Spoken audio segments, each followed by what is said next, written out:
عزيزي المتابع انك في يوم من الايام كنت تقول لحد رونالدو جاي يعدي، رجعت مرة تانية عند علي الحسن اللي يلعب مرة تانية عند غسلان.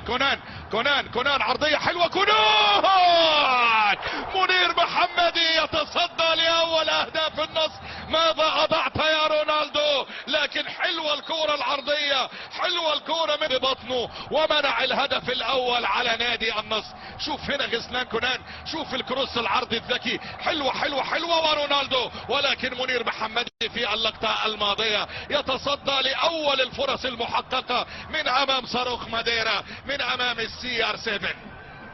ضاع الهدف الاول على النصر ورونالدو جل، ومنافسة ما بينهم داخل منطقة الجزاء، وفيصل فجر يلعب الكرة، لكن غسلان كونان يطلع باخشوين يردها براسه، لكن يطلع الفارو. هنا لا تزال المحاولة، يخطفها بوجل ويسجل الهدف الاول لفرسان مكة. جول لفرسان مكة، بوجل مزعج ونجح في خطف الكرة وسجل الهدف الاول في الدقيقة 22.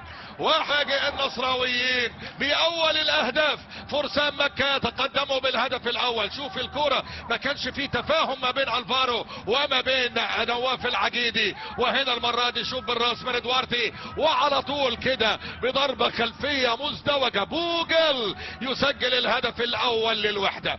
1 فرسان مكة لا شيء العالمي.